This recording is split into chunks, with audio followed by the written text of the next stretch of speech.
este programa hablaremos de las grandes migraciones. Analizaremos el fenómeno biológico de la metamorfosis. Y veremos cómo se diagnostican enfermedades con solo observar el iris de los ojos.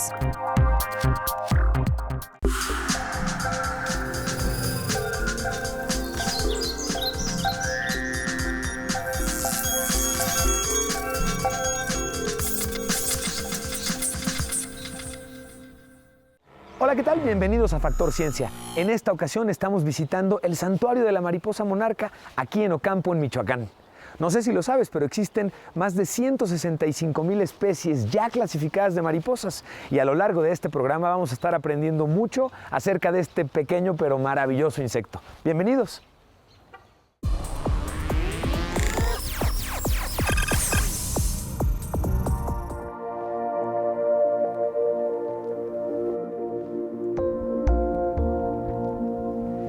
Las viste seguramente a mis espaldas, ¿verdad?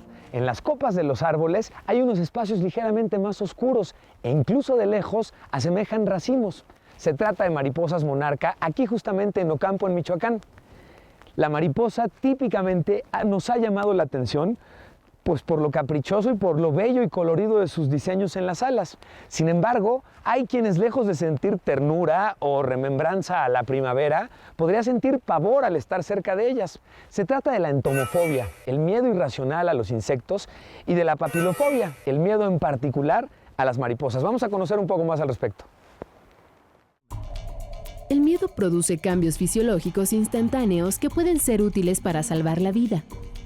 En el caso de las fobias, cuando el sistema límbico fija su atención en un objeto que se cree amenazante, sin ponderar su riesgo real, los síntomas son interpretados como confirmación de la amenaza.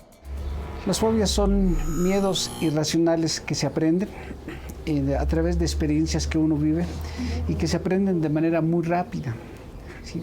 Y una vez que se aprenden esas fobias, las personas que la adquirieron, a veces nada más con pensar en el evento que les llevó a aprender sobre la fobia, la pueden disparar. O en algunos otros momentos tiene que estar presente el objeto o el animal o la persona que provoca la fobia. Hay más de 250 tipos de fobias. Se puede tener miedo irracional a todo, como al número 666, llamada triple exafobia. En mi experiencia, lo que yo he encontrado que las personas le tienen fobia a las ratas, en mayor número, a los perros, a las alturas, es lo que he encontrado, y a los lugares cerrados. Y aunque parezca increíble, hay quienes también le temen a las mariposas nocturnas por su apariencia hostil, pero también a las diurnas como la monarca. Las mariposas dentro de nuestra cultura es algo agradable, ¿sí? Sin embargo, lo que llega a suceder que se asocia a un evento desagradable con las mariposas. Las fobias que se pueden presentar en cualquier momento son una limitante en la vida de las personas. Es que a los 9 años me corretearon dos perros, entonces estuvieron a punto de atacarme, entonces yo lo que hice fue correr para que no me atacaran. Se pueden erradicar con diversas terapias como la psicoanalítica y la cognitiva conductual, que emplea las imágenes causantes del miedo para ayudar al paciente a vencer sus temores. La programación neurolingüística le dice adiós a las fobias en solo 20 minutos al hacer consciente el temor irracional. El Centro Interdisciplinario de Ciencias de la Salud del Instituto Politécnico Nacional es especialista en el tratamiento de fobias con resultados muy alentadores.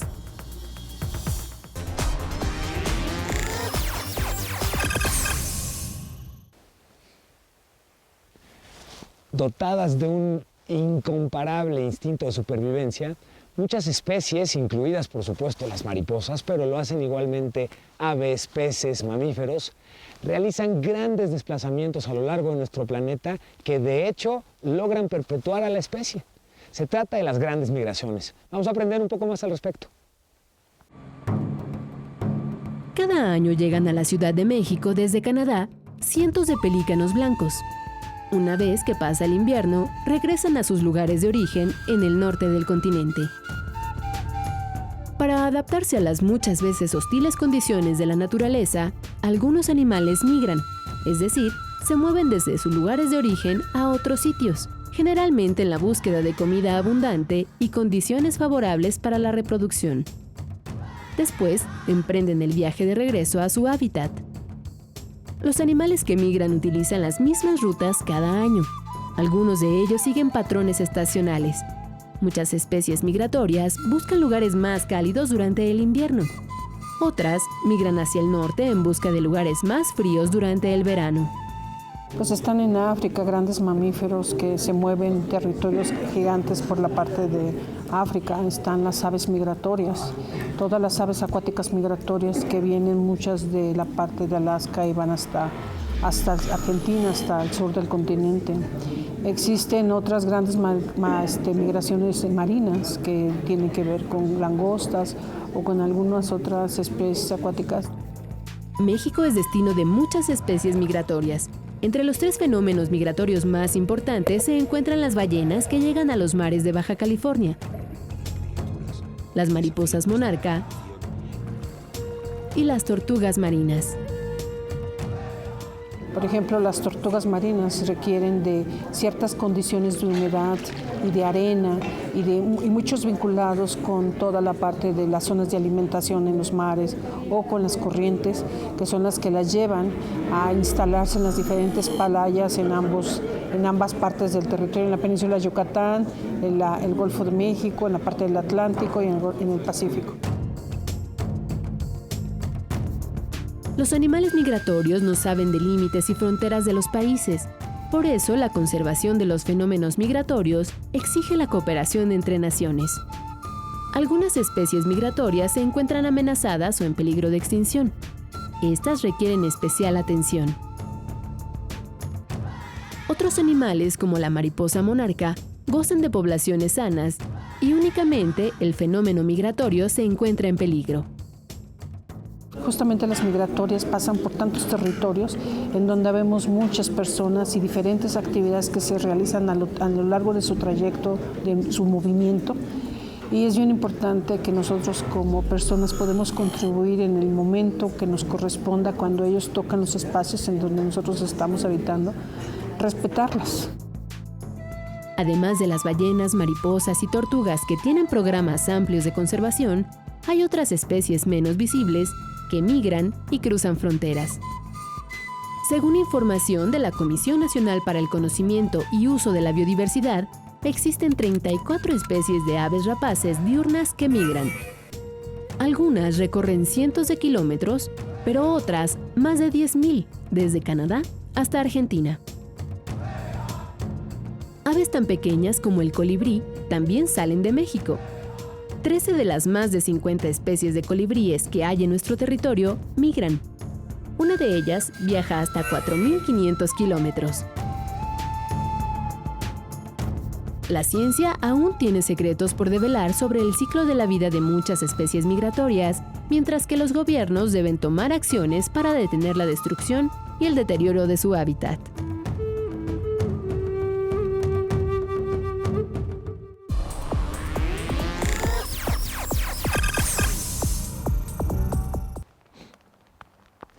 ¿Qué te parece? Ahorita, mientras realizábamos nuestro recorrido aquí en Ocampo, en Michoacán, en el santuario de la mariposa monarca, vimos caer justamente un racimo de una de las copas de los árboles conteniendo estas mariposas. Es verdaderamente interesante muchos de los aspectos que conforman las reacciones que tienen. Una de ellas, y es esta temblorina que estás viendo que realizan, es para generar calor en su tórax y poder volar. O en otro caso, buscan superficies verticales que les permitan alejarse del suelo, que es donde se conjunta el rocío, la humedad, y no las deja volar. ¿Sabes que resisten, por ejemplo, temperaturas de hasta menos 14 grados Celsius, bajo cero, siempre y cuando estén secas? Y de menos 7 si hay humedad. Evidentemente no se podría más porque morirían congeladas. Y un aspecto muy interesante y del cual la mariposa monarca es la estrella, es cuando hablamos del fenómeno de la metamorfosis. Es este proceso vital a través del cual algunas especies pasan por 2 o más cambios físicos durante el desarrollo de su vida. Te invito a que conozcamos más acerca de este misterioso proceso biológico, la metamorfosis. La palabra metamorfosis es de origen griego y significa alteración de la forma, como ocurre en la narración que hace el escritor austrohúngaro Franz Kafka en su novela La Metamorfosis, en la que el personaje central, Gregorio Samsa, se convierte en insecto. Esta transformación se da realmente en diferentes especies de animales, entre ellas insectos como la mariposa, anfibios como ranas, moluscos como almejas y caracoles, crustáceos como langostas y camarones, entre otras especies que se transforman a lo largo de su vida. Bueno, la metamorfosis en sí es un proceso, cambio, transformación que lleva a cabo una especie desde que nace para llegar a su etapa de adulto. Durante este proceso pueden transcurrir varias etapas precisamente y propiamente se da entre algunas especies de anfibios, reptiles y por supuesto en especies de mariposa, particularmente en aquellos individuos que forman parte del orden Lepidoptera, como el caso de la mariposa monarca. La metamorfosis de la mariposa monarca, insecto de alas escamosas, dura en promedio un mes. Las hembras ponen hasta 400 huevecillos en el envés de las hojas de la planta conocida como esclepia o algodoncillo, de la cual en 4 días se alimentará de la larva de toxinas que le dan el distintivo de especie venenosa para algunos de sus depredadores. Después de 2 semanas se convierte en crisálida o pupa por un periodo de 10 días, para luego salir del capullo y abrir sus alas como una bella mariposa monarca. En el caso de las orugas van a alimentarse únicamente de hojas de la planta hospedera y cosa contraria de los adultos, ellos van a buscar el néctar de las flores o van a comer fruta fermentada para obtener minerales, van a obtener agua únicamente cuando son adultos y también pueden obtener minerales de los líquidos de algunos animales, por ejemplo, como las heces, ¿no? Cuando están adentro no se alimentan absolutamente de nada, es como si estuvieran en guardería y lo que hacen únicamente con lo que quedaron. De hecho, cuando ellas van a transformarse o van a hacer pupa, deben de almacenar una gran cantidad de energías porque ellas no van a hacer absolutamente nada.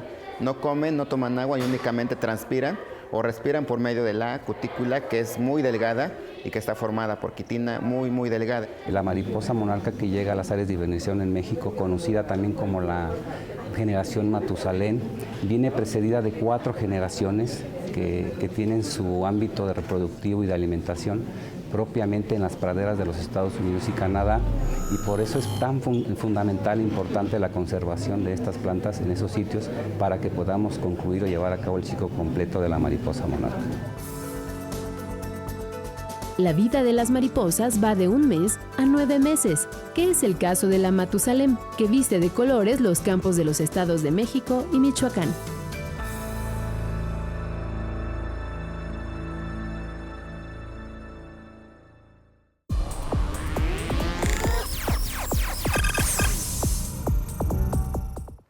Y continuamos en Factor Ciencia y en estos momentos tengo la oportunidad de platicar con Eduardo Rendón. Él es coordinador del programa Mariposa Monarca para el Fondo Mundial de la Naturaleza, o WWF por sus siglas en inglés, y la alianza que tienen con Telcel. Eduardo, gracias por platicar con los amigos de Factor Ciencia y gracias por recibirnos en este lugar increíblemente hermoso. Platícanos justamente de lo que están haciendo la alianza WWF Telcel y la mariposa monarca. Bueno, la alianza WWF Telcel fue creada en 2003, ya tenemos 10 años, por lo tanto estamos festejándolos. Y lo que tratamos de hacer en nuestro primer proyecto fue la conservación de la mariposa monarca a través de la conservación de su hábitat, de estos bosques en los que ellas hibernan durante el final de año y el principio del siguiente. Lo que estamos haciendo básicamente desde la perspectiva científica es el monitoreo de la hibernación de las monarcas propiamente y también el monitoreo de la calidad del bosque, ¿no? Tenemos que combinar estos 2 resultados para poder tener decisiones que puedan ayudarnos al manejo, sobre todo apoyar al gobierno a través de la conmisión de áreas naturales protegidas para que tengan las mejores estrategias para poder conservar a las monarcas. Pues te agradecemos muchísimo y vamos a continuar en Factor Ciencia disfrutando nosotros de nuestra visita aquí a Ocampo, en Michoacán, y a ustedes disfrutando el programa con nosotros. Continuamos.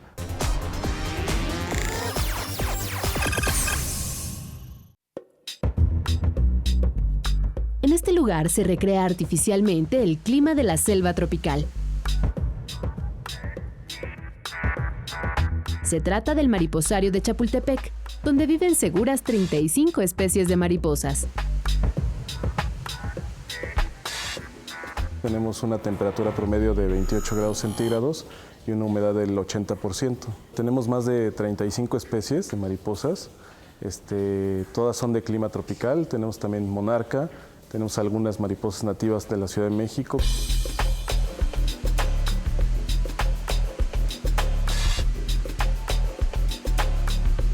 Las mariposas de este recinto provienen en su mayoría de Costa Rica, de donde se traen a México en forma de capullos. Una vez en el mariposario, se colocan en un lugar con las condiciones adecuadas hasta que emergen de la crisálida. La liberamos dentro del invernadero. Las condiciones más importantes son mantener la temperatura y la humedad y pedirle a la gente que las cuide, o sea, que no las toque porque son muy frágiles. En un invernadero como este se muestra cómo viven las mariposas, cómo se alimentan y cómo se reproducen. También se aprecian las diferentes etapas de su desarrollo, por ejemplo, cuando son huevecillos u orugas. El mariposario del Zoológico de Chapultepec es el único en el país que puede exhibir mariposas durante todo el año, en un clima templado como el de la Ciudad de México. Si quieres conocer más sobre la vida de los lepidópteros, es decir, las mariposas, visita la página web que aparece en tu pantalla.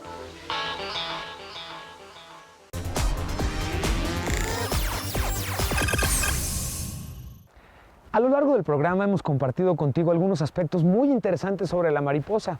Hemos hablado de su fragilidad y al mismo tiempo de la increíble fortaleza que tiene y que le permite viajar prácticamente a través del continente para llegar aquí justamente a México, a Ocampo, a Michoacán y poder convertirnos en anfitriones justamente de la mariposa monarca.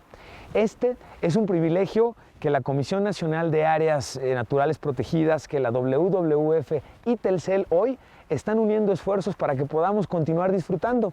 Pero la realidad es que se trata de ti y de mí, de lo que cuidemos y respetemos nuestro entorno. Por ejemplo, cuando visitas lugares como en el que estamos en estos momentos, sería increíble considerar que incluso nuestra respiración puede impactar el entorno, porque es precisamente con el dióxido de carbono que muchos de los insectos reaccionan en muchos sentidos. Los moscos, por ejemplo, así detectan cuándo deben picar a la presa, o bueno, cuando hay una presa por ahí para picarle.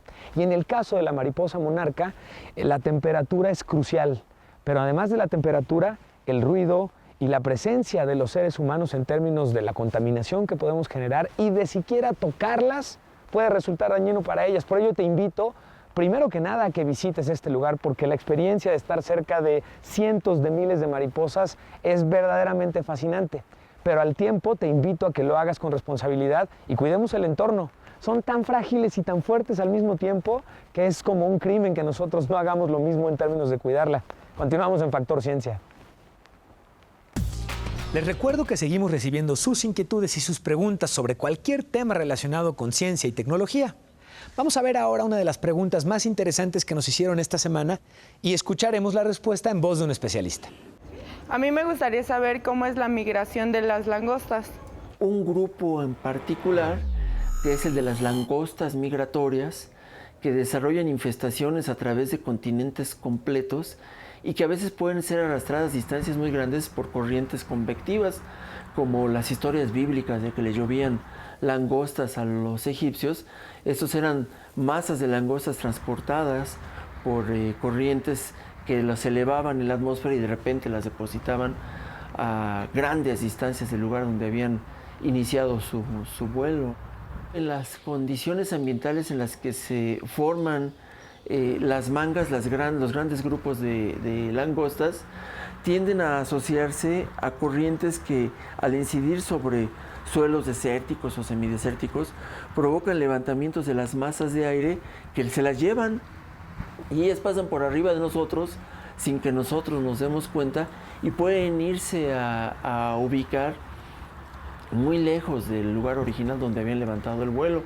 Están muy bien documentadas desde tiempos prebíblicos en África, Asia Menor, la región central de Asia. Aquí en América hay langostas migratorias en las pampas, en Sudamérica, en las praderas en América del Norte, y de unos años para acá las hemos observado en México, en el sureste, en la región de Yucatán, la península, Tabasco, etcétera.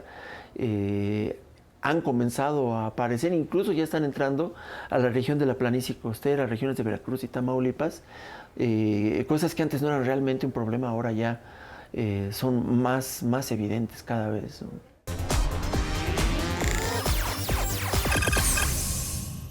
Y con mucha satisfacción vemos también aquí en Ocampo, en el Santuario de la Mariposa Monarca, los esfuerzos que por tener un ambiente sustentable se están llevando a cabo, de tal forma que han creado estos viveros en los que están creciendo oyamel y otras especies de la región en el afán justamente de preservar el ecosistema completo que la mariposa monarca encuentra a su llegada. Se trata no solamente de que podamos ver a las mariposas, sino de que las mariposas puedan desarrollar y evolucionarse de manera sana. Pero hablando de ver, algo que es muy interesante y que me gustaría compartir contigo es que hoy una mirada ya no es únicamente una expresión, digamos, romántica o simpática. Hoy una mirada puede decir muchísimo acerca de nuestra salud. Tan es así que los iridólogos se han encargado de crear un mapa justamente de todo lo relacionado con la expresión de salud que a través del ojo pueden observar. Vamos a ver. Con un examen como este se puede conocer la salud física, emocional y mental de una persona, incluso enfermedades futuras que podría desarrollar. Es una técnica de la medicina alternativa conocida como iridiología, que diagnostica a través de la interpretación de lesiones, manchas, líneas y decoloraciones que se observan en el iris del ojo. Por ejemplo, en este examen, la iridióloga María Esther Barrón detectó un incremento de ácido úrico en la sangre. Si un paciente está tomando medicamentos o drogas, o le falta algún mineral, o le sobra algún mineral, y entonces todo esto se va marcando en el iris y de manera muy interesante nosotros podemos con mucha anticipación, la iridología precisamente ese es como su don, ¿no? Dar un diagnóstico de hasta 20 años de anticipación en que un órgano débil pueda pues ya estar muy mal. Este es el mapa que usan los iridiólogos en el que cada región del iris corresponde a un órgano del cuerpo humano. Cualquier daño se refleja mediante la aparición de una lesión o un cambio de tonalidad. El iris se divide como si fuera un reloj. Y entonces a las 12 decimos que está el área de la cabeza, todo esto que está color violeta. Para la revisión del iris se utiliza una lupa, una lámpara, fotografías y hasta un programa por computadora como este. Fue creado por estudiantes de la Escuela Superior de Cómputo del Instituto Politécnico Nacional. El software que existe en el mercado sobre iridología no hace un reconocimiento automático como el que nosotros estamos buscando, que por medio de las imágenes el mismo sistema pueda detectar esas patologías en las determinadas áreas del iris donde se presentan. El primer paso consiste en capturar la imagen del iris con una cámara especial llamada iridoscopio. Una vez que la computadora la recibe, inicia el proceso de tratamiento de la imagen.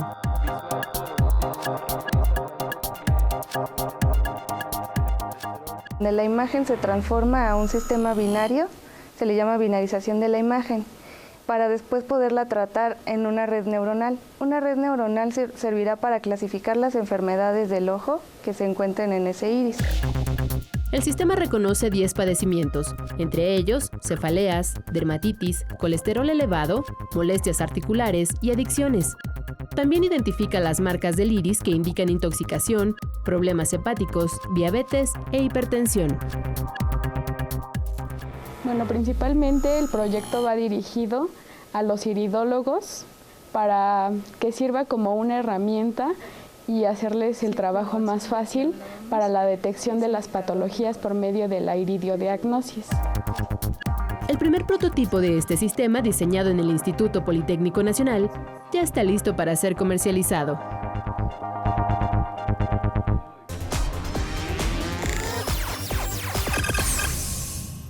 Seguimos investigando lo que ocurre en el mundo de la ciencia y la tecnología. Te invito a que conversemos en Twitter. @FactorCiencia nos permitirá conversar. Queremos escuchar los temas que a ti te interesa ver aquí en tu programa. Yo soy Emilio Saldaña y nos vemos en el próximo Factor Ciencia.